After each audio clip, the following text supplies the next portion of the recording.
This is Ian Neilson, Deputy Mayor of the City of Cape Town. Ian Neilson holds a master's degree in civil engineering from the University of Cape Town. As Mayoral Committee Member for Finance, Alderman Neilson's primary role is to ensure that the city's finances are secure and sustainable so that it can use its money to deliver services to the people of Cape Town. Ian Neilson was also Deputy Mayor to Patricia de Lille, who signed off the High Court application to set my abutting neighbour of 58 November 2009 and 2012 plans aside.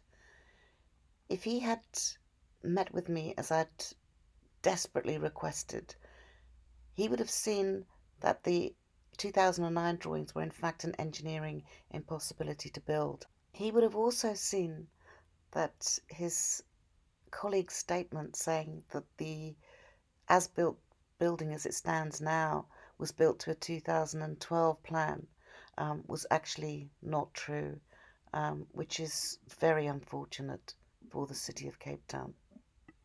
And Ian Neilson is currently Deputy Mayor to Mayor Plato. I met with Mayor Plato on the 31st of May 2019 with my attorney at his office. I had no idea at that time that Ian Neilson had a master's in civil engineering, and I have to question why, when the sole purpose of me going to meet Mayor Plato was because my property was collapsing, I don't understand why he didn't send his deputy to meet with us.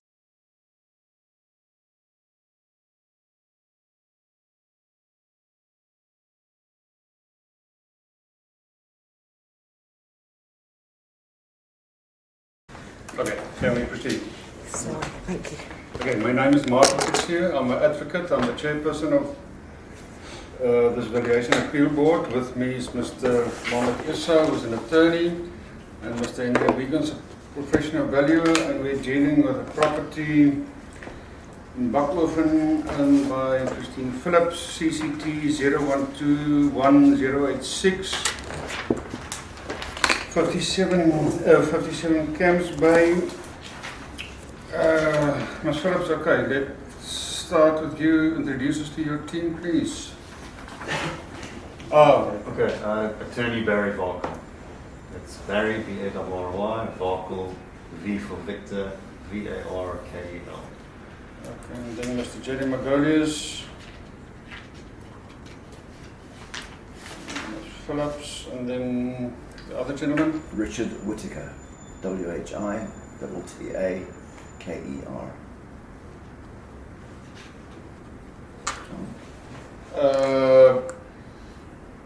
Ms. Phillips, who is representing you? Are you just doing your own work? Well, basically, because there's lots of paperwork, I thought it much easier to do my presentation as a video. Okay, so but Mr. And then I have my engineer here. Mr. Varkle is representing you.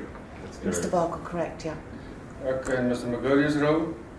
Rate, I don't know what With your... regards to the valuation. Okay, and Mr. Whittaker? I'm a professional engineer and I'm looking at the engineering aspects of the case. Okay, Mr. Andrew Jafta is representing the municipal valuer. Mr. Jafta, what we have before us is a proposal of 21 million for this property, is that correct? Mr. Chairman, the value is derived at on the sales. Okay, but is it still your proposal, 21 million? Okay. Phillips, how we will work, you will put forward your submission. We have read your submission, what you have submitted to us, so in order to spend time, save time, do you have any additional information that you would like to put before us? Yes, I do. I brought it with me, but the first thing is to watch the video because that's very self-explanatory, and then any questions you need or reference to things that I brought here, it's all made very clear. Okay. It's 15 minutes, that's all. Okay. This is my engineer, Richard Whittaker, from his company RHESQ. He is not only a qualified engineer, but also he is a specialist in health and safety and construction management. He has been monitoring my property for some time, Earth 57, 3 Beta Road, Backoven, and has accompanied both me and my attorney Barry Varkle to prior viewings, which have all been voice recorded for the record and the court. Mr. Whittaker has also compiled 6 very extensive reports on the illegalities of Earth 58. He is also present at this meeting with the Valuation Appeal Board. My house has sustained damages and is subsiding, and at the moment is subject to a criminal matter which is with the South African Police Services and the National Prosecuting Authority. My statement and all these files are available to the Valuation Appeal Board, but I've been advised that I cannot leave them.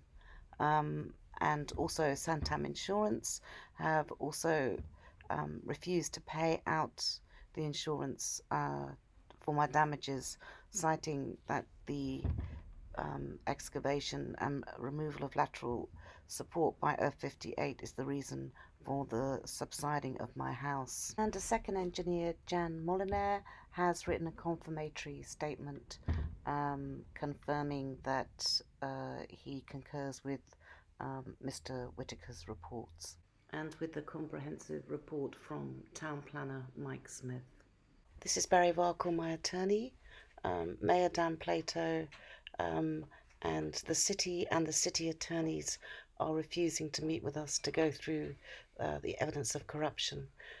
They are also refusing to note that this property, Earth 58, is built unlawfully and criminally. This is a 1945 aerial shot supplied to me by the city GIS department. If you look at my Earth 57, which is outlined in green, and then my immediately abutting Earth 58 outlined in red, and if you look down towards a panhandle, which is marked 54, you will see an outline of a green old outbuilding, and also to the right on Earth 58 you'll see a corner outbuilding which abutted and formed the both 54 and 57 boundary walls. And here we have a more updated 1997 photograph, which was again supplied by the city. You'll note that my 1920s building has now had some alterations and additions and has been built to the required setback for the common boundary panhandle wall. Here is a 2018 aerial shot, and you'll note that a lot of the properties have now been demolished and are new properties. Victoria Road is to the right, and then if you look at the top of the picture to the left, which is the north side, you'll see Beta Road. And my property is Earth 57 to the left, and my immediately abutting Earth 58 to the right, with the Earth 54 panhandle at the bottom. And to the left of the 14, you'll see the Earth 54 original garage, which is referred to later in the film. My dwelling has always been a metre away from the abutting Earth 58, with the 2 outbuildings remaining in the same position, forming the common boundaries, something a knowing buyer would have been totally aware of before purchasing their properties. And this is a photograph of how the old outbuilding was prior to its demolition and the redevelopment of Earth 58, and the view from my backyard, Earth 54 to the right, panhandle, and we're looking directly towards Victoria Road. Further note, the Earth 58 and 57 common boundary Vibacrete wall still existing today. Between the titles Vibacrete wall and outbuilding, you'll notice a kink in the section of the Vibacrete wall which kinks in towards the outbuilding. This will be referred to shortly. Prior to the demolition of Earth 58, the outbuilding viewed from my property in this picture, Earth 57, it formed the common boundary between urban 54, 57 and 58 south side. My property Earth 57 is 1920s additions and alterations. The Earth 58 was demolished and is in fact a new building.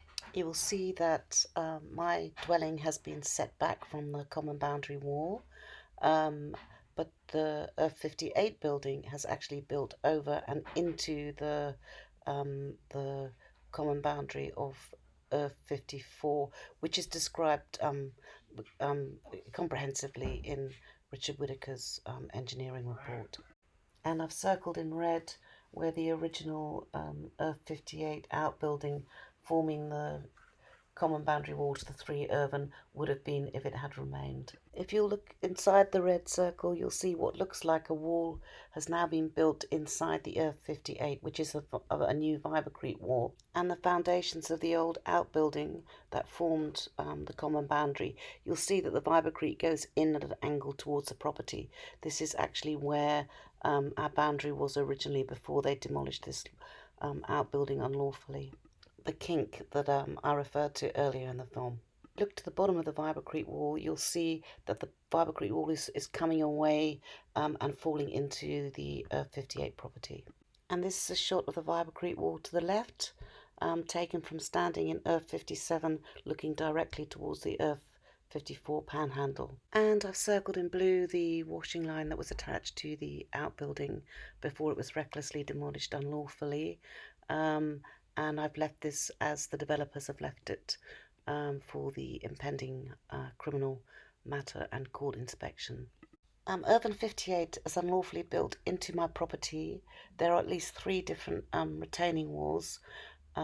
This is the view looking towards Beta Road, the garage, and the Terraforce gravity retaining wall courtyard, and this is the vibrecrete wall and the panhandle up to the panhandle of 54 south side. Both myself and the owner of 54 have never seen, have never signed, and there is none on record an architectural approved drawing of any of these boundary retaining walls. No approved elevation drawings and no engineer drawings, despite 5-metre excavations and built into both the abutting properties. They started building, they started excavating. You picked up that there were challenges with the excavation and that the excavation was deeper than 3 meters. You alerted the building control officer, who I believe would have then issued notices to the owner, say stop forthwith all building work. Apparently it seems to me he never stopped. So then the local authority has to go through a process of legal justification to then take him to court and get the court to order him to stop. But you know something, the building inspector never issued any cease works order on anything other than a roof, okay, and everything else was illegal. He never issued one cease works order or stops work order, nothing. I think that's the first line of defense. Anything that goes wrong, anything, the slightest thing, it is much easier to issue we talk about a Section A and a Section B notice. A notice says you have deviated from the building plan, and Section B says stop all work for the building plan. Yeah. And that document is just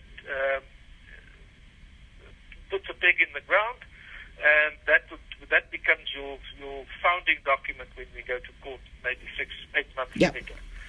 But those documents are usually issued very quickly, and without, because if I tell you you've deviated, it is up to you just to come and say no, but here's my approved building plan, and the deviation is then automatically cancelled. And here is a view of my property to the right. And then to the left is the Earth 58 property, and you can see the original ground levels where the blue line is, and ground levels that have been raised unlawfully are shown by the red line. This was the view from my garden, entertainment, swimming pool area, looking onto Earth 58 prior to the development and raising of ground levels. And the view post-development from my entertainment and swimming pool area, where we have no privacy or use of amenity. The upper planter is less than a knee high, and the planter on the garage roof provides no privacy for me whatsoever. I have court orders on the garage roof and the upper balcony continually being violated, with absolutely no enforcement from the city or the SAPs. Both law enforcement agencies have never attended to one call asking them to enforce the order, so consequently the order is pointless.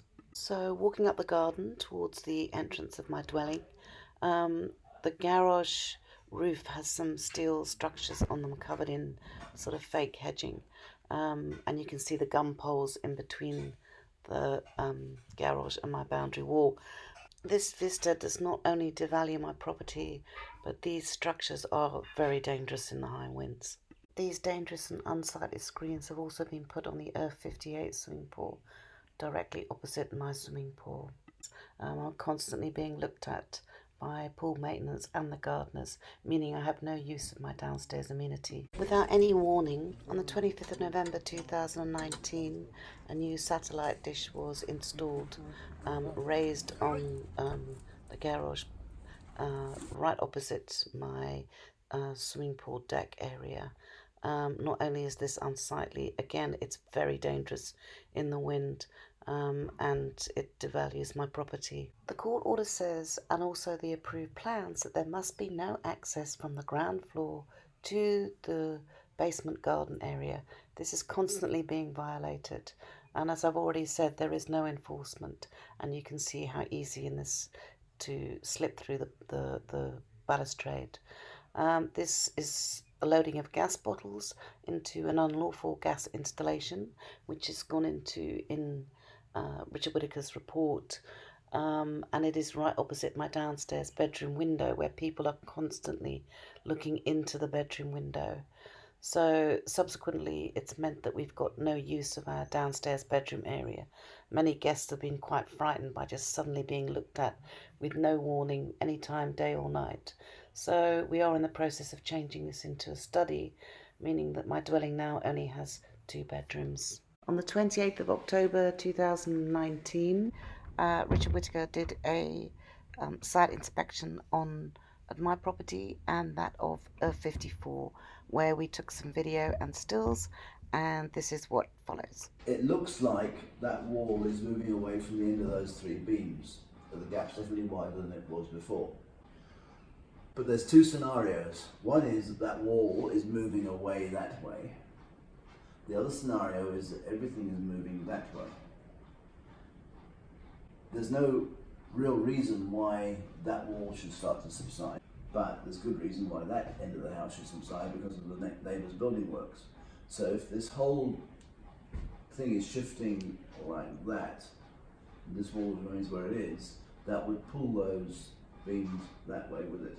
The vibrocrete wall is definitely sinking. You can see the gaps between the various planks, but also it's moving, so it's moving that way, and it's moving that way as well, because there's gaps on the bottom where the concrete that's cast up against the pillar is now at least 10 millimetres away from it.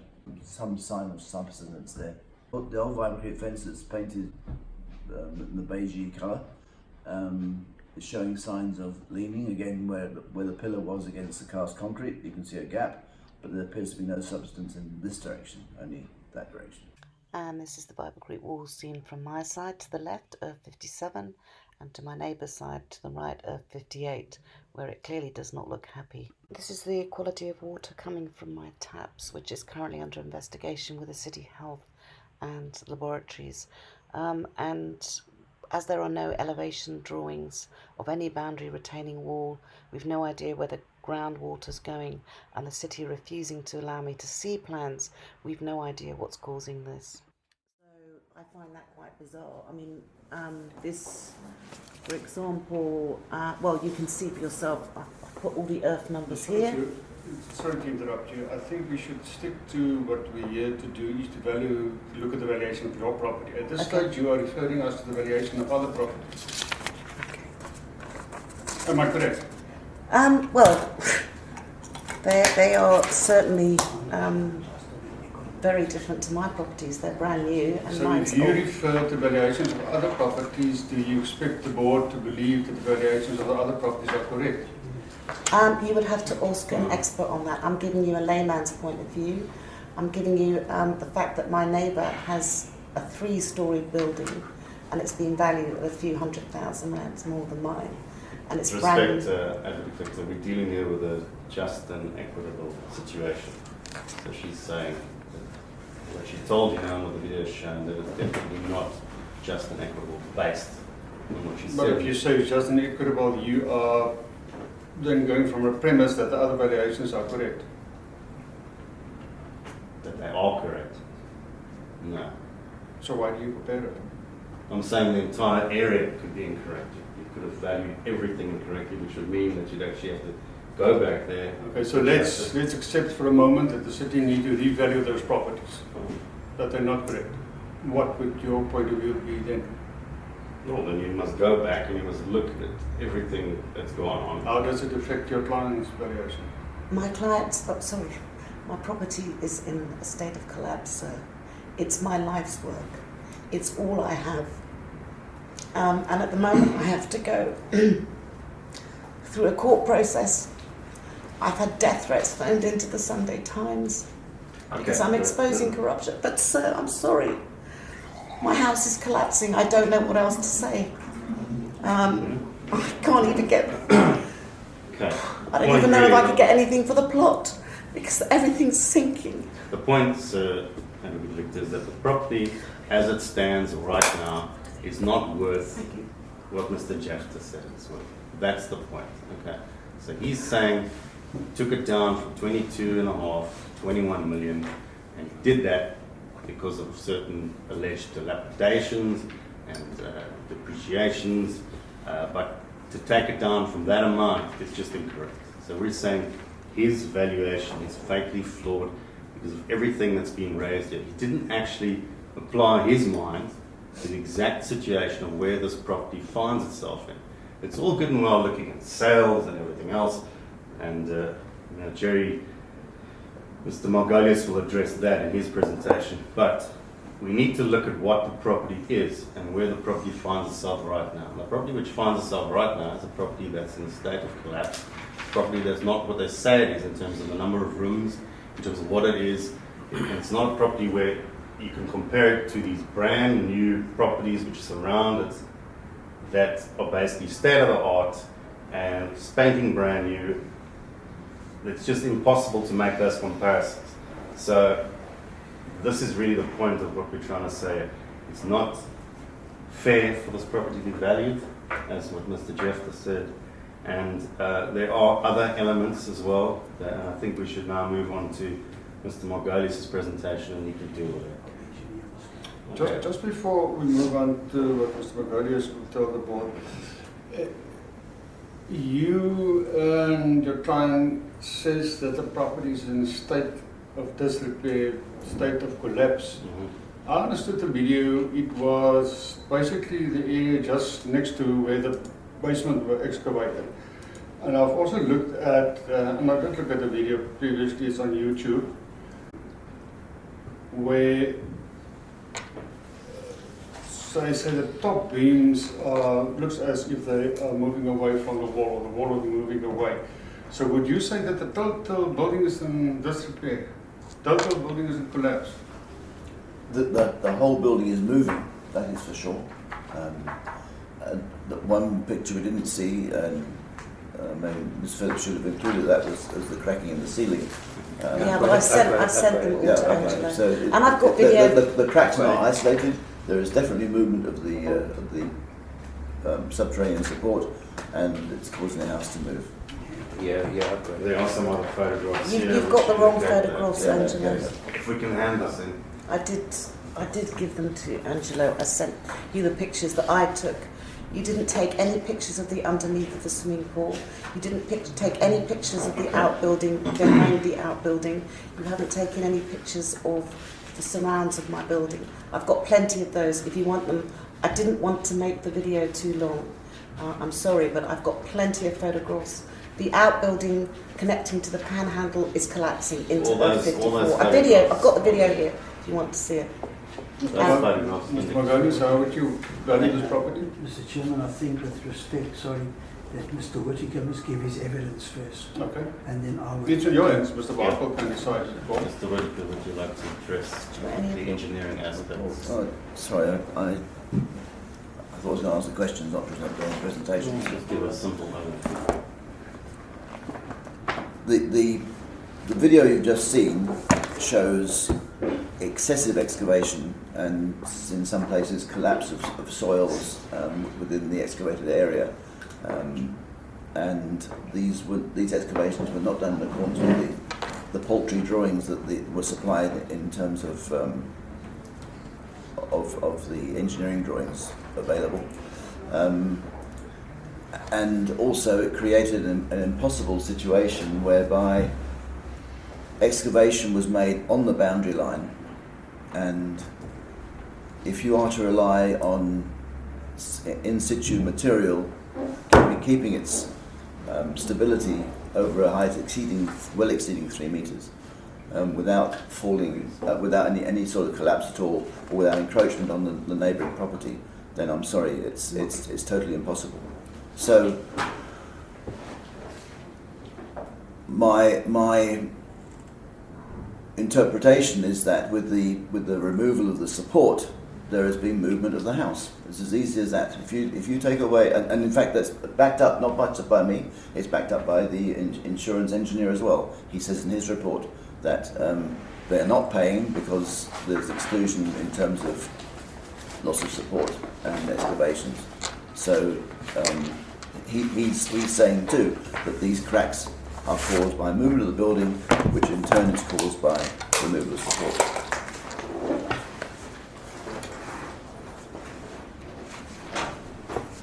And the movement of the building is evidenced by the various cracks and the photographs that Ms. Phillips has Here's a taken. copy, you can have this report. This is a report from our insurers. I could think there's quite a simple point here. We've got minis that are from 2009. Black one, red one, green one. Many that we have happens to have serious engine flaws. Happens to have been involved in a car accident. But on the face of it, you look in the interior, it's fine. In actual fact, this mini has been in a massive accident and was joined with another mini. So from just looking at it like Mr. Jeff did, you can't see any of this. When you delve into it much deeper, you get a car expert, an engineer, you get someone with experience, and you point out these defects in a car. You can't say that because all the other minis were being sold in the range of 200,000-300,000 rand, that this mini is worth the same, because it's not. It's actually worth a lot less. So that's all we're trying to point out here, that the intrinsic aspects of this property, based on what the engineering position is, and what Mr. Margolis is going to say, the house is not worth that amount, because it's unknown as to what it would actually cost to underpin that house and to put it into a position where it was structurally sound, but it's not structurally sound now. So this is really the point of time. On the face of it, yes, that mini looks perfect, but when we delve into the previous accident, the fact that it's joined with another car, it's definitely not worth that. It's worth far less. That's really the point that's being trying to be made here. Mr. Whittaker, would you like to proceed? No, I do like your analogy, because when you do analogies with cars, everyone understands those. I like that. What would you, Mr. Whittaker, in your experience, you're an experienced engineer, you've been involved in civil engineering your whole life, what would you deem the fair and reasonable cost would be to shore this property up to make it completely safe? That's a very unfair question, because without seeing, and we've spoken to a geotechnical expert as well, without seeing the original drawings and the details of the way this neighbouring structure was A, excavated and then B, erected, without those detailed drawings, we can't tell the extent of the encroachment, either intended or otherwise, into Ms. Phillips' property. So we can't tell how much support that will need. It's how long is a piece of string. I don't know until I find out the end of the piece of string, or at least a drawing or a measurement saying this is my piece of string. Well, it could be anything. It could be 10 million rand, 5 million rand? Nobody will give us quotes. Yeah, okay. Anything else, Mr. Wood? Do you want to? There was a report that you prepared. The reports are all here. This is, but I can't leave them. I've been told by the SAPs to leave them. But if you want to read through any of them, you can. Could we perhaps send through a report? It doesn't seem like there's a copy of it. I'm not sending these. No, not this one, another one. Same one. I've given them the. Oh, and also for the record, there are no retaining wall, a boundary wall, any boundary wall, retaining wall on city record. We've been through PIA, and I have documentation from the city stating that there are no drawings. So he's built up to 3 meters in Earth 54 and up to 1 to 1.5, maybe 2 meters into my property. As my property is only 1 meter from the boundary wall, this is very concerning. Anything else, Mr. Williams? Mr. Whittaker, just to clarify, if I look at the photos, it would appear that the bulk of the damage or the cracks is the boundary walls. No, it's all around. I haven't brought those pictures, but I've got the pictures from Andre. You've got that email. I think the photographs of the boundary walls, if I may, were to show how much movement was taking place. Yeah. Okay, so just to be clear, where can this movement be seen in the property? The entire property or the boundary walls? At the boundary walls on the one side, and then through the building, in the ceiling, and across on the roof. Through the entire building? Yeah. There's also in the courtyard, you can see The it's sort of courtyard like is the loads. San Andreas fault that's moving apart. Yeah. So these are all significant things. I don't think that the appeal board should take them lightly.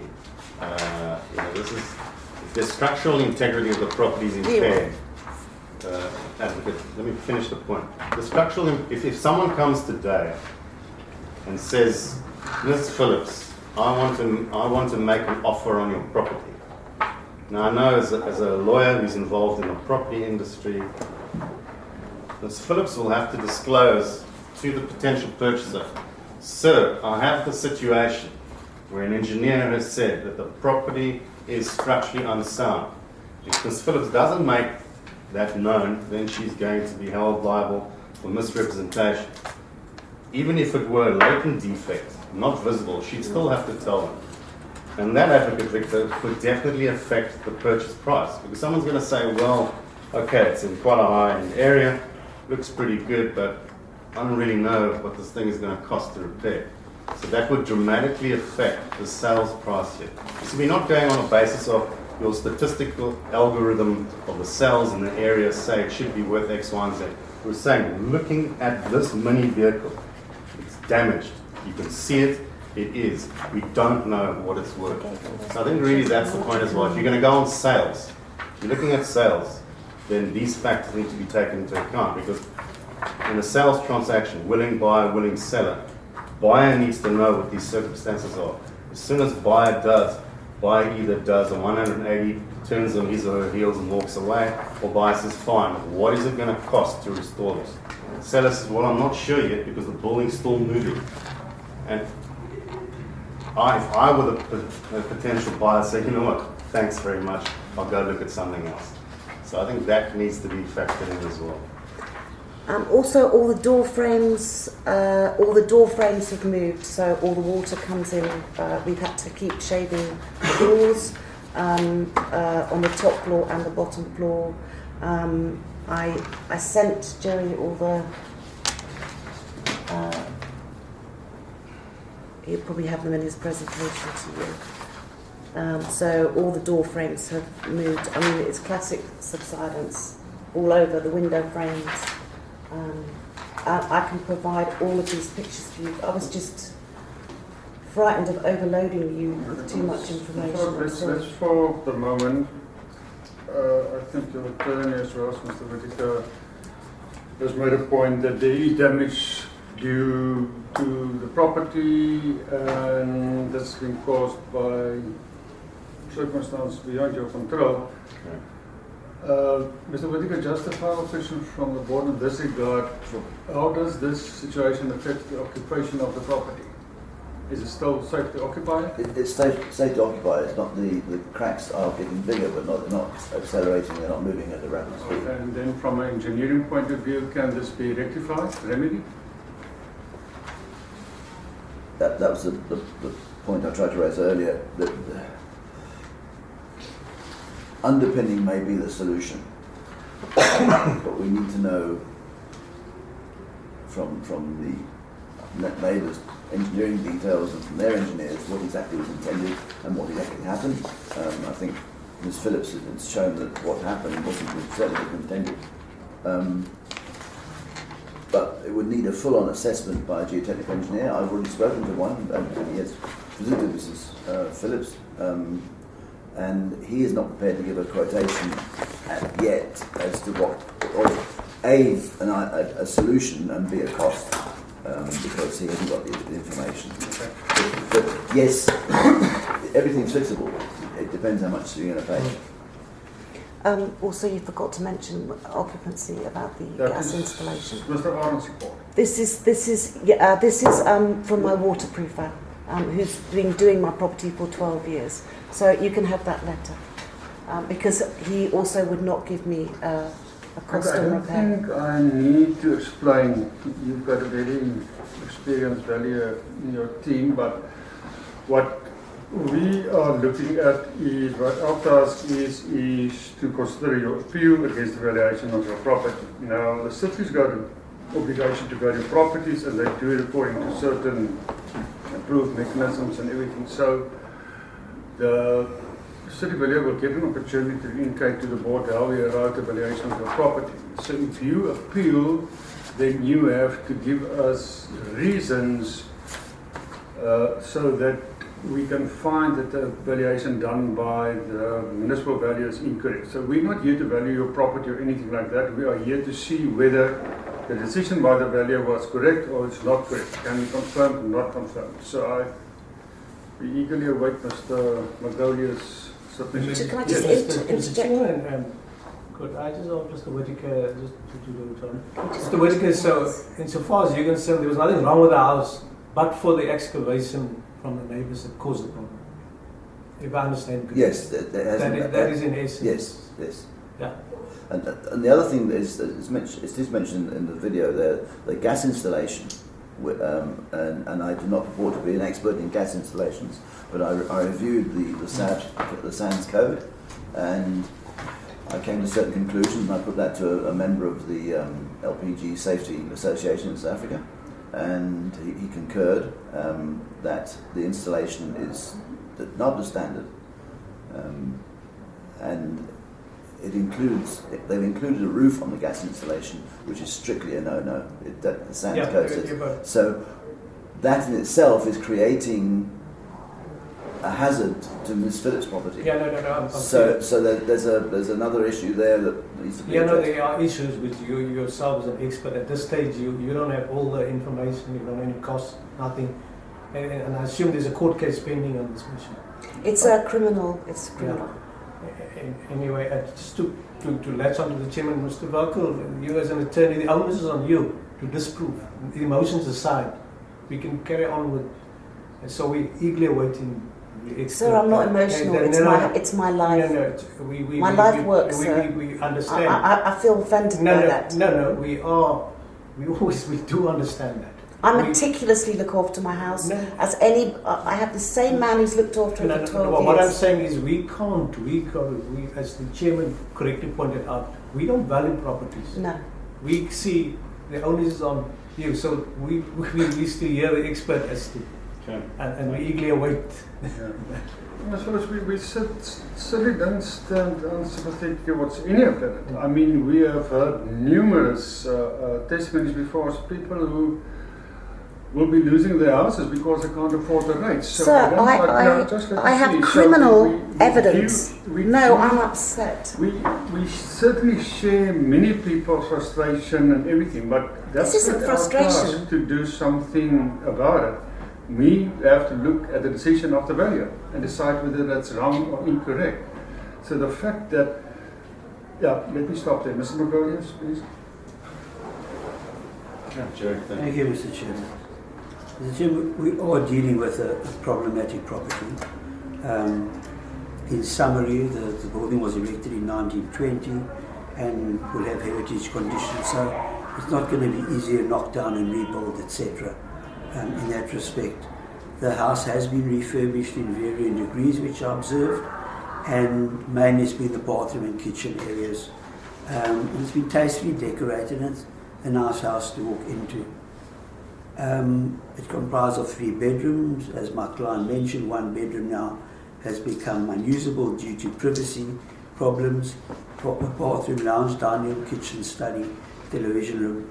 It was valued for $9.5 million in August 2015, and in August 2018 it was valued for $22.5 million, and there's a subsequent reduction of $21 million, being $1.5 million for damages.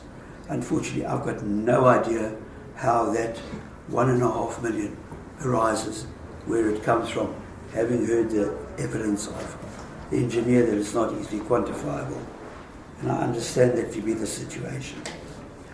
The property's increased now by 13 million rand, and I accept that.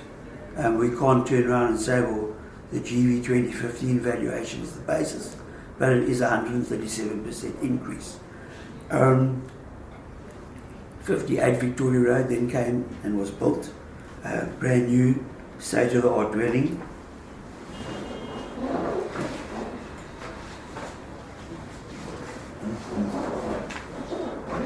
Don't have sinus operations. Messes up everything. We have plenty of water over there.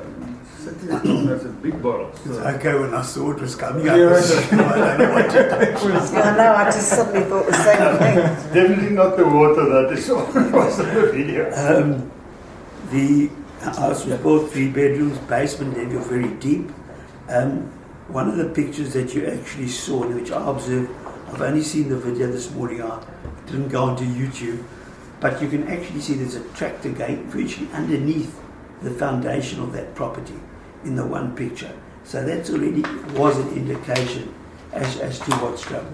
The house in itself is sitting now at about 3 levels, raised swimming pool, full courtyard, and that house is valued for 21.4 million as of July 2018.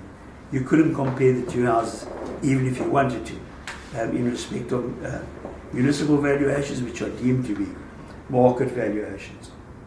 That site is a bit larger, 510 square meters. Can I interrupt you there? Can we safely accept that these problems with the house were not present during the GV 2015? I understood that the work was done afterwards. Post-GV, What's the the question? building next door. No, the building next door was completed in 2013, but it was basically the city records have it as still the old building. So nobody ever visited the building to see it new. It So was the still, building works, these excavations, everything took place before 2015. the excavation took place in 2013, next to 2010 to 2013. And he drilled in a borehole in 2018, which is all with the city at the moment. Okay. That shook my house for 3 days and caused a lot more damage. And we don't know if that's affected. So when did all these problems, when did you recognize it? Or when did you We started reporting it to the city as it was happening. We have been told by the city that everything has been built to an approved plan. We went to the High Court to set plans aside. That's fine. No, I understand, but you're asking me. So then so then they excavated in 2013, and as that building stands at the moment, it has no approved plan. I don't think she's And- answering the question, but the We problem accept it. We in simply terms think, of when did you recognize the cracks and all that kind of The stuff? It structures started have happened coming since at about then. at about 2013, 2014. Okay, that's all Yeah, I want to know. yeah. Mr. Magalhaes, you can So- proceed. But I didn't really find them. Oh, sorry. So, Mr. Chairman, in summary, the effect of those damages on market value, which are unquantifiable, will certainly have an effect on the market value of the property. I'm not going to go through everything chapter and verse, but substantial subsidence and movement, and that can be viewed even if the board wants to go inspect it. I noticed it on the joints, I noticed it down the passage, I noted cracks appearing in the courtyard, on the floor surface, joint cracks with the walls. These are my own photos, so just showing what I observed when I inspected the property. And I sent you a load of pictures of the cracks like this.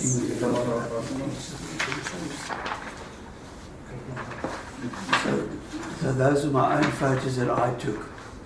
I hope you got them the right way around. I've marked them. They're on the reverse as well.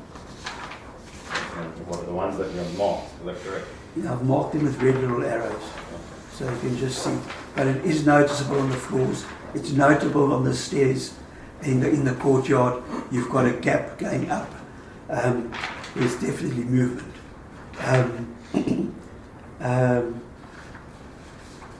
There's damage to the sewer and underground water pipes, which they're trying to sort out, and you've seen evidence of the water actually coming out of those taps. It's quite bad. I've seen the actual samples. Serious cracks in the upper floors. With heavy cracks, the cracks noticeably go worse. The out bedroom walls has a crack, top and bottom. Structural cracks in the yard, which has been cosmetic work done to try and keep the house in a fair state over time, but that's only cosmetic. There was, as a result of the alleged to be understood alleged legal activities, a loss of view on that property. There's a loss of privacy. There was an agreed no-go area where the parties wouldn't go. This is being ignored, and as you heard from Mrs. Phillips, there's peeping in, etc. And she's shown you the videos.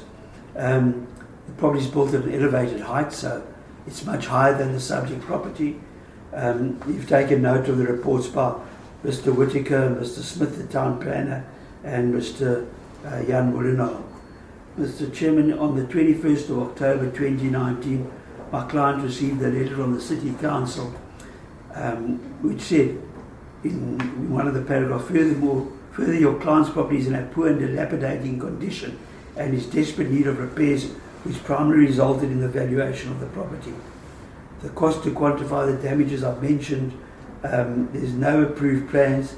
Boundary walls exceed some 5 metres and 1.5 to 2 metres over the building line and into F57. The city has provided no further planning approval. Clients has requested plans to try and resolve the situation, but that's being ignored. Time will need to be allowed for the building to settle.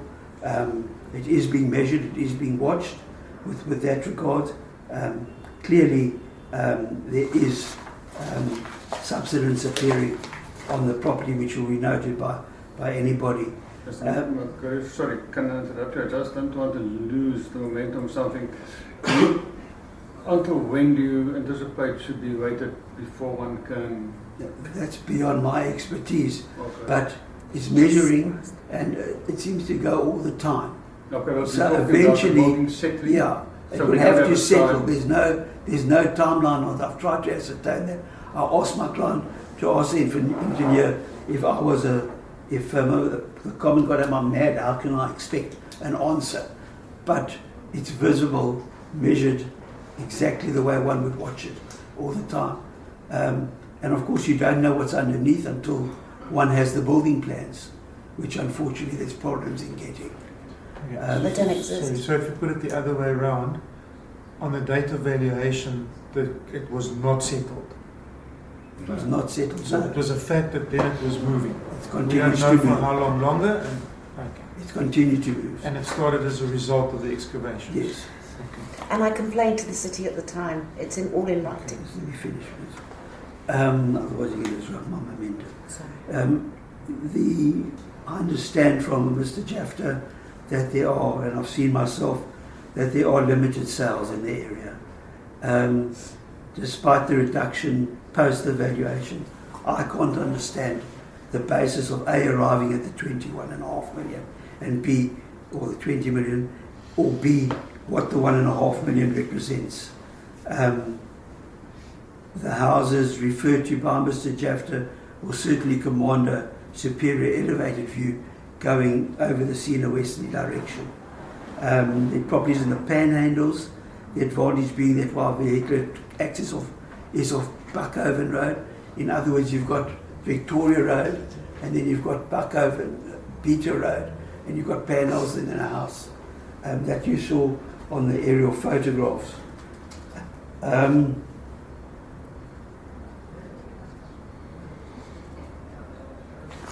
So, Mr. Magonis, would you place a value on the land only? Mr. Chairman, it's funny you should ask that question, because one of the properties quoted by Mr. Jafta was a property at 50 Brook Street.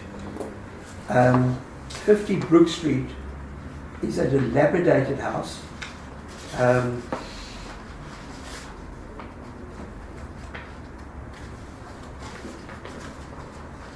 It's a dilapidated house on the shoreline. It was sold for 23,850,000, but you're not going to get prime as in this property. No, that's not. It was sold for 16 million. Sorry, Brooklyn 16 million. Okay, and it has a building on it. It's an old wooden structure. I've been past to have a look. How they got to that value, I don't know. But that property's on the market at the moment for 25 million with a new build property. It's been advertised. Building plan. So, But I mean, if it's any further to the south, it will fall into the sea. correct. So it shouldn't move. There's no unrestricted views. I mean, it's a magnificent plot. You're literally on a cliff face looking onto the ocean. Yeah. It's just, I cannot get better than that. I'm right by my city. I'm parking. And what I then found strange, Mr. Chairman, is that my learned friend, Mr. Jafta, refers to quality and good condition and average. And he remarked that for both 50 Brook Street and 52 Victoria Road, and 52 Victoria Road seems to have undergone its own renovations through the passing of time, and it is really truly a magnificent house with regards to its finishes. So I don't know the understanding between average condition that is coming through. I chose to ignore both 52 Victoria Road and to ignore 50 Brook Road. I just didn't find anything to base comparisons on, having looked at both, the one externally. I think if you pull a piece of wood away, you'll probably get in without a problem, but I wasn't going to. And as I say, 52 Victoria Road, I can show you briefly what that looks like. This left me then with 24 Victoria Road and 44 Victoria Road, which is the two sample properties he referred to. My problem then becomes is those properties sold for 12,250,000 rand. According to the information provided, they are 98 and 90 square meters respectively. But I have a problem. I can't get into the house, and what I pick up is that number 24 Victoria Road, on two separate schedules that the state agents love to provide, are on the property. That measurement in both instances is situating at 150 square meters. So I'm not sure about the 98 square meters. If it is a problem, and I am incorrect, I still couldn't take a value of 12,495,000 up to a valuation of 21 million, even if I do a size adjustment on the remaining of the building. In other words, I'll take the building, what's there, and give an allocation to building. because we've already got the land and add on the building. It's the most simplistic way of trying to do it. And then I found the exact same position with number 44 Victoria Road, where through these databases that the estate agents record sales on, instead of 90 square meters, I've got that property at 130 square meters. Again, even if it is right, there's not going to be, there'll be another R1 million or so added on to the valuations. What hasn't been picked up is that immediately to the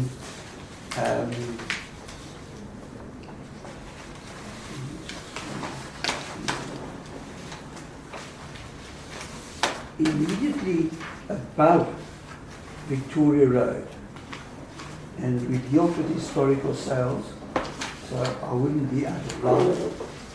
Immediately above Victoria Road is a road called Pitlochry Road. There was a house in Pitlochry Road sold on the 9th of September. The property itself,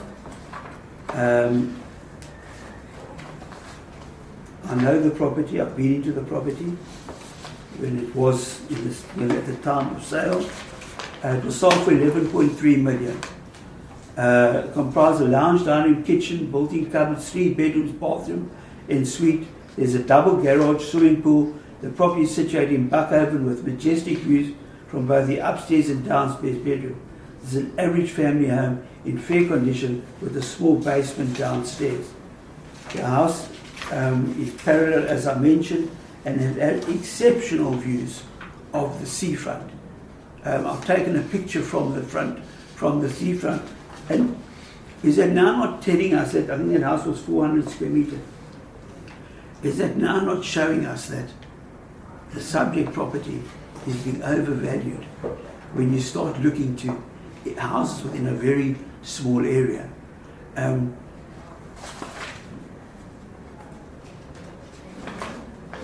If you,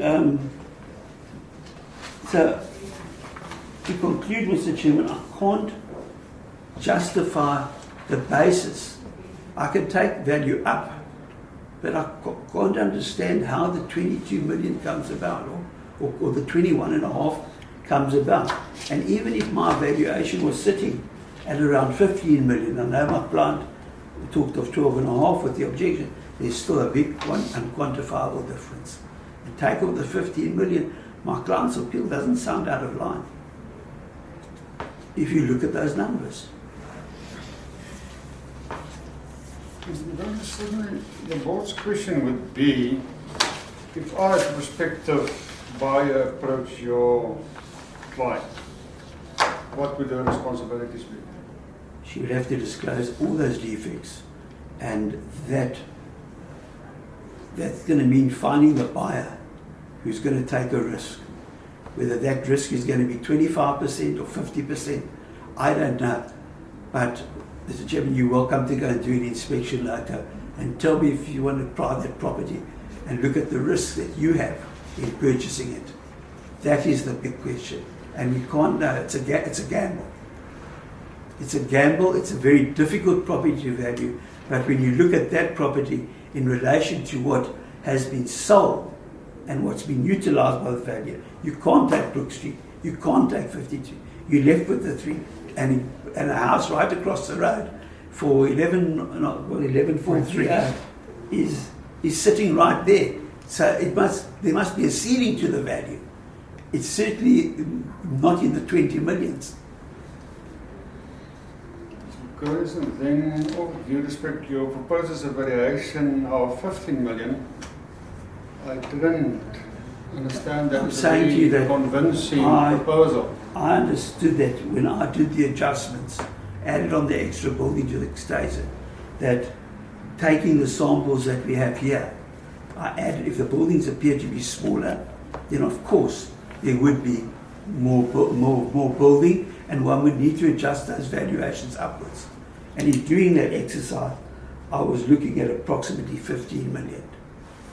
So I've taken I've taken the two comparables, plus that house that I've given you at 6 Pitlockery Road. I've added on building quantum for the size of the building, because the land's already there, and I don't see value more than about 15 million, but that would not be taking into account the shortfall in possible repairs. And if 1.5 million or 2.5 million is a number, there's a risk factor on top of that, which the board then needs to consider. Ms. Phillips, did you take these photos? The video, it's from the video. But you took it? Correct. You filmed it yourself? Correct. Okay, so this is the abutting 57. No, my earth is 57. That's your earth? That's earth 50, there's a panhandle. Yeah. So that earth is on the corner of my build. So my house is right there on the, it's up, so you go further down and then you'll see okay. But if you look at the fact of the matter is these excavations actually went underneath the building. Correct, and also on my side as well. Okay. But I couldn't get the camera over there. But from the engineer drawings, I'm not an engineer, but I don't see any support given to the structures on the top. Nothing. And then there's another photo where there was a temporary wall installed. Is that on your side? That's where my old outbuilding was. My wall, the insurance... The wall came in because of the excavation. If you look on the video, you'll see my wall collapsed, which is where the old outbuilding was on the corner. So where that wall collapsed, that was part of the old outbuilding that joined our common property. Okay, I've read through the report given to you by Mr. Andre. It's Santa. Oh, that's it. So that was Mr. Richard J. Arons, a loss adjuster for Santam, and they are of the opinion that the damage was not caused by your insured peril and approximate cause of damage, which is normally with land subsidence, landslides and all that. But they say it is clearly indicated the extent of the excavations, which in our opinion clearly undermine the adjoining properties and could be regarded as the removal of lateral support. Removal of lateral support in terms of an insurance policy refers to actions of construction contractor during an excavation on adjoining property without regard to the adjoining structures. So it's clear from this report is that they blame the damage to your property because of the excavations undertaken by the contractor and which were allowed by the city. Correct. Or they were approved by the city. Correct. Well, they weren't approved, there's no drawings. So, Anything, Sorry, Mr. Barker, anything else from your side? Can I just carry on? I've just got one or two others. This with regard to the 50 Brook Street, that's what's being advertised at the moment for 25 pound. Maybe Jeff to have a look at that if he wants to. That property was bought for 16. It was a smaller site. I mean, as I said, I can't do an analogy with it.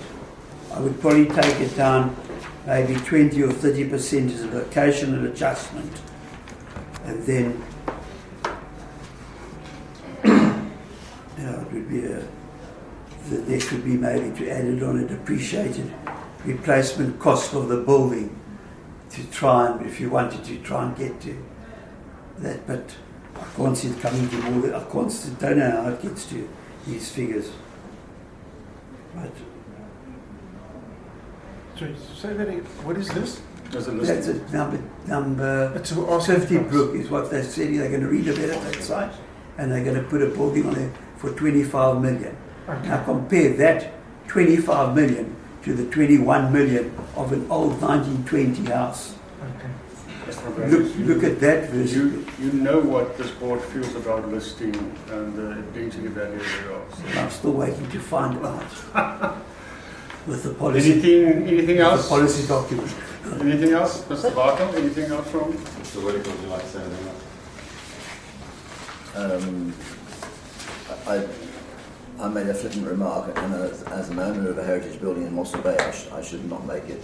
But for that risk, I would be looking at knocking down the house if I bought the property. I'd knock down the house and rebuild.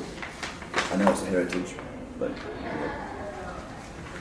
if it's unsafe, it's unsafe. So who knows if it's going to collapse more? We don't know. So that my argument would be it's going to be unsafe. So I need to demolish the house. I think just in closing, you've heard the evidence, you've seen the evidence, the video, you've seen the photographic evidence. That's all best evidence, as we both know. It's clear what Mr. Whitaker said as regards the engineering situation, as regards the structural situation.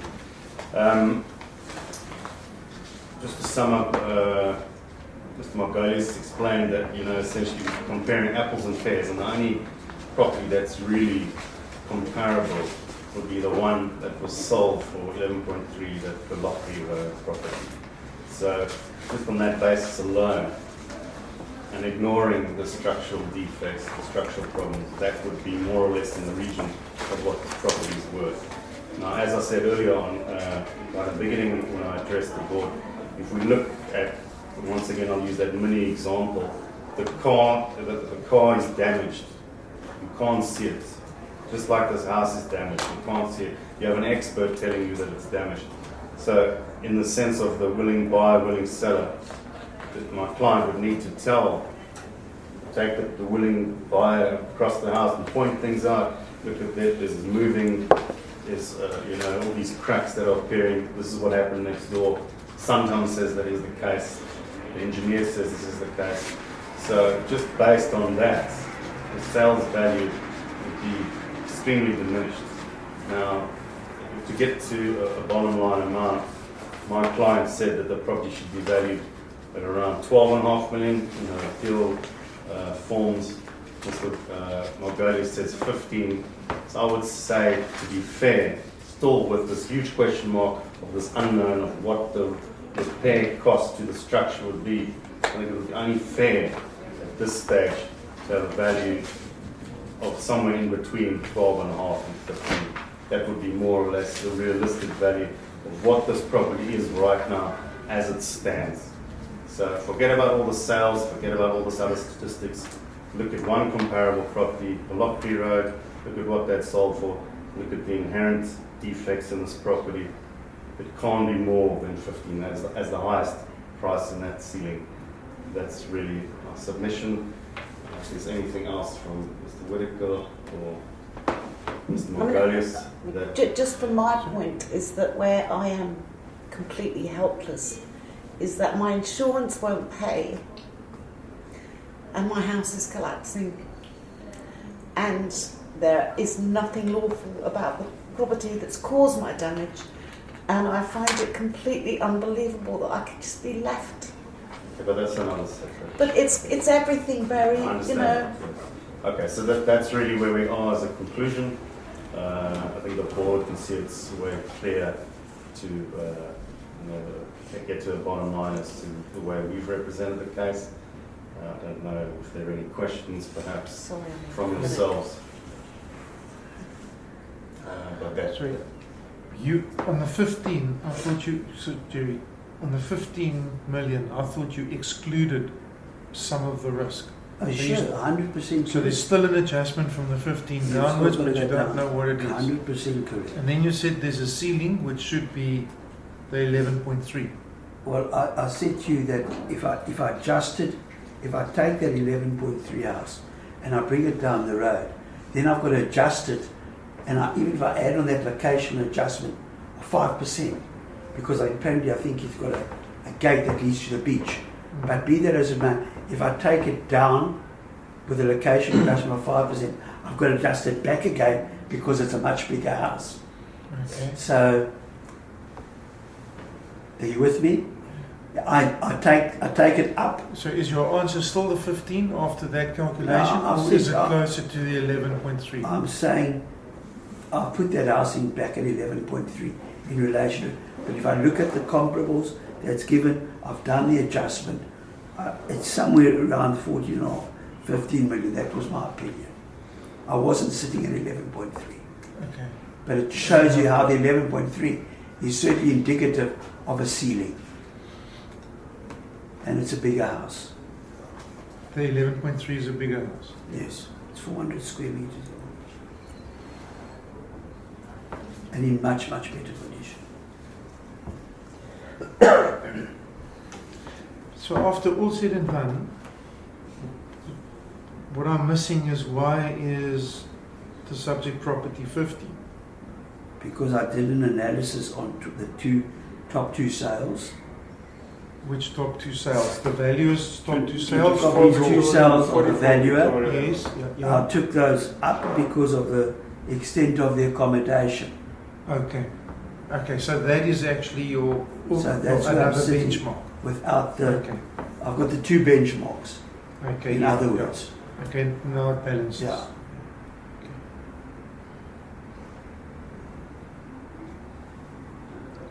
Okay. Now we're going to hear from him, I suppose. See, after, it's your chance and I don't envy you. Mr. Chairman, Mrs. Phillips, I inspected the property last year in May, and I found the property was in terms of its finishes, it was good quality, good quality fittings and finishes. Sorry, may I interrupt for a second? Just on a procedural thing, Mr. Whittaker needs to go. Yeah, sure. Excused. Sure. Mr. Whittaker, thanks for your time. Thank you, gentlemen. Thank you so much. Thank you so much. Sorry to interrupt. Thank you. And then I had regard for the cracks and everything that was pointed out. I started off by looking at sales in the area, and I tried not to look at sales above the Victoria Road because of the Bachhofen section that is very specific.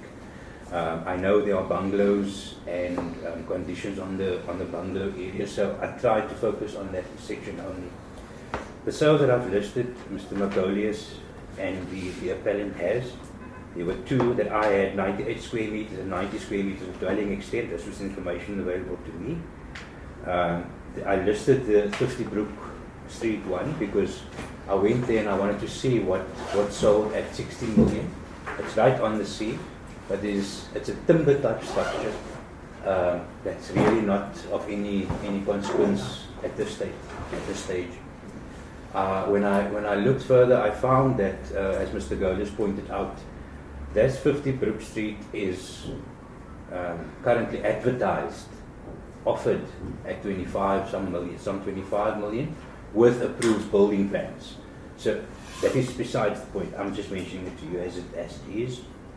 And in 26 Victoria, if I may go back to number 40 and 49, I found they were smaller in extent. They lead directly off the Victoria Road. They've got these panhandles. It doesn't give access to the beach. It gives access to that. There's a service road or something at the back there, and they were smaller. And I found that they were sort of an indication of the lower or smaller properties. Number 48, number 48 was there. It's also was smaller, and then number 36, which is a much better property. It sold at 23,850 in 2016, and the adjustment that we've done, I didn't even go close to that kind of adjustment in terms of that kind of value. And then after having a look at all of that, the value property was valued at 22, and my estimation of fixing cracks, obviously not understanding that it was, as Mr. Whittaker, the expert now pointed out, I made an adjustment for the defects that I saw, and what is clear from the expert, Mr. Whittaker, that it's really more difficult to quantify than that. And that is how I got to the value. There was no disregard for anything that Mrs. Phillips has submitted or anything. This was just the way I looked at things and what I found based on these sales accounts. Okay, after hearing what the testimony is today, are you still of the opinion it should be valued at 21 million? No, so it's obvious that, or not obvious, my apologies. It is clear from the expert that there are things that the city data doesn't reflect. I looked at data, I looked at all the sales data in front of me, and I made a decision based on that. The city data doesn't, obviously, as you pointed out, it doesn't show the mini or the inside of the mini. That's a problem. Therefore, I would propose that a lower revised value, what the board would probably look at. I don't know what that figure is, even after listening to Mr. Whittaker, which is the subject expert. I'm not sure whether underpinning or it's not something that I can define any further. Or the point that I want to make is at the stage when you make your recommendation, you were not as informed as you are now. Yes, sir. I do think that the two sales, the number 40 and 49, these were old properties. These were totally unrenovated properties. They had nothing to them. They were actually demolished, both of them, I think. I went to the one, I got access to one of the neighbors who's adjacent to one of these sales. And they stole the old, small, unrenovated everything, and that also impacted on the decision that I made. But I agree that further adjustment is warranted based on the expert. And I would leave that up to the board. Appreciate your honesty, Mr. Jafta, and your concession in that regard. He's been stunning the whole way through, as I've reflected on. Thank you. I just want to find out from you, when you originally objected before you had the assistance of Mr. Magolius and Mr. Walker, why did you say 12.5 million? Because I was involved directed in with, that. he's a property person. Yeah, no. Jerry only came in. He was he's a property attorney. So we did some research ourselves. Well, he did, not me. Mr. Chairman, if I may just mention something, in her objection, there is a whole lot of sales, and she put in an objection originally of properties in the area. Yeah. That was, and if I may respond, that wasn't just thrown out. Like I said, I understood when I tried to understand the sales in the area. The Bakhofen bungalows have got such a lot of conditions and everything. They can only develop to a certain point. So I had regard for all these factors. And so can my property. Yes. I can mine. Within the shell of it. So I tried to disregard those sales that's on the opposite side. I tried to cross over the road, over Victoria Road, 5, 6, 7 times when I did inspection. It's an extremely busy road. It does not compare the sales and the access there. Peter Road is much better, although there are cars going around the corner to park in a little parking bay, people going down to the beach. I had regard for those things. And like I said, Mr. Chairman, those are the things that I considered. Mr. Jaffa, thank you. Mr. Bhatt, is there any questions for Mr. Jaffa? If you excuse me and my colleagues for 5 to 55 minutes. We're just going to go next door, just quickly consult, and then we'll come back. Do you want to take any of these files? No, you can stay. We are going to. Thanks.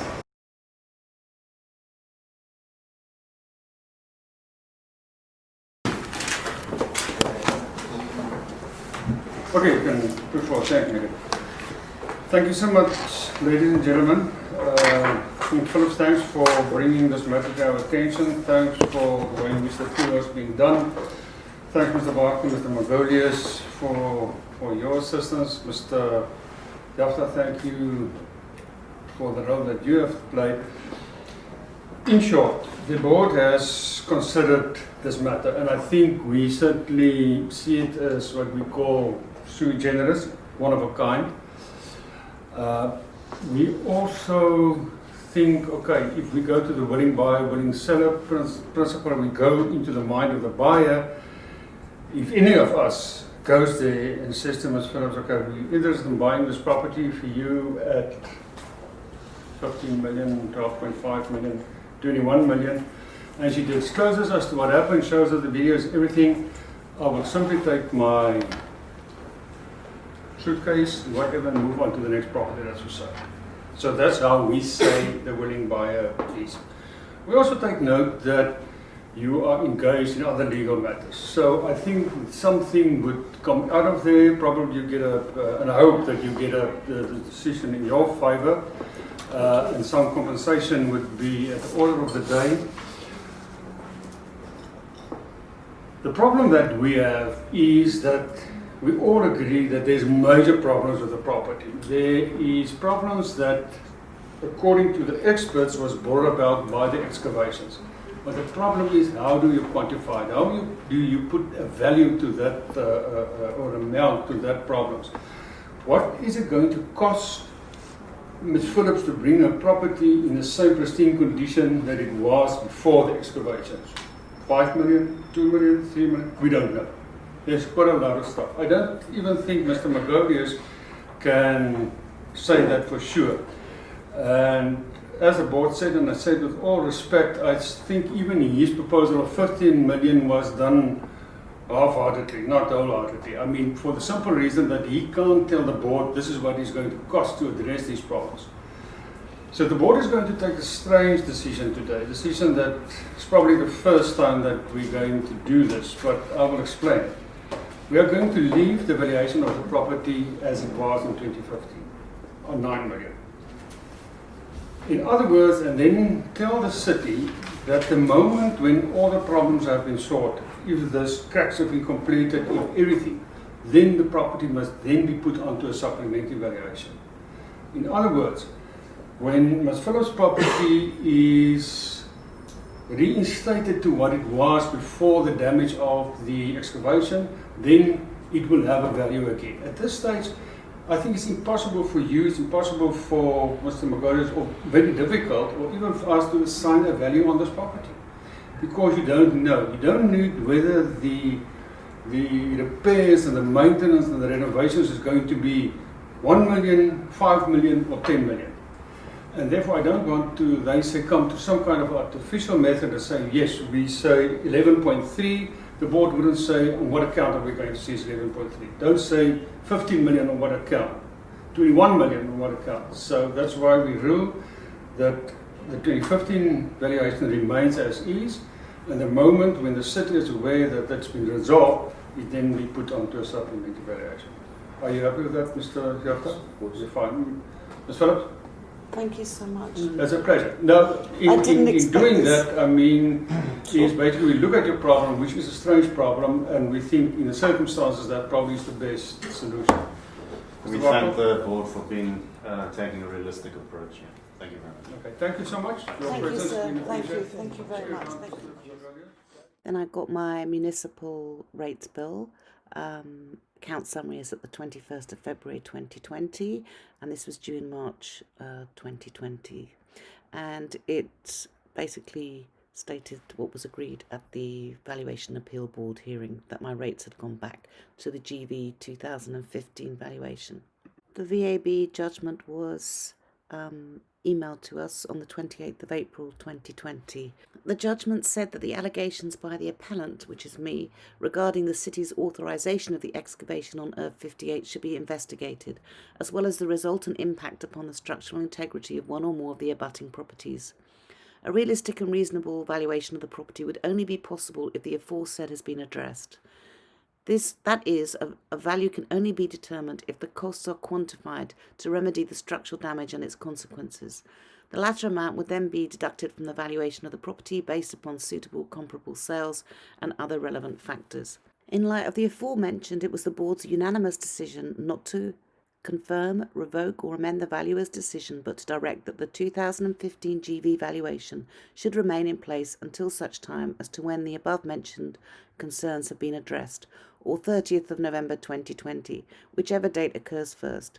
The city shall then make a supplementary valuation in respect of the property in terms of section 78(1)(f), revaluation of property for an exceptional reason, namely this decision by the board. This would require the valuer to follow up on the condition of the property and the outcome of the assessments referred to. So we'd prepared a summons before we'd got this judgment, and we did deliver it to the court, but unfortunately we missed the courts as they were going into lockdown. So we then had to go back and get the summons because we thought that the courts might lose it. So I made a film of this, and also I made a film on the 21st of May 2020 as we were delivering the summons. We are now on the way to the courts to deliver a combined summons for David Stewart Bradbury and the City of Cape Town. And this was put in front of the judge, who agreed that we could serve it urgently, and the official stamps we got on the 27th of May 2020, and then the sheriff delivered this to the city. And despite a judgment, I then get this: the property was substantially incorrectly valued in terms of section 78(1)(e). Allegedly, a municipal valuer had made this decision on the 25th of May 2020, but nobody will tell me who this municipal valuer is. Mayor Plato, what legal right do you have to overturn a valuation appeal board hearing? And now my rates have gone back to 21 million, despite the appeal judgment. Mr. Neilson, I have put in writing to Mayor Plato and your colleagues and your department that I will happily sit with you to go through the drawings. You know, why are we wasting money? You hold the power, you hold the purse strings. Why are we doing this through a court of law? I feel there's no necessity, and it is just a shameful waste of, you know, ratepayers' money. I don't know how you can justify this. I really, really don't. One day, my people, one day we celebrate.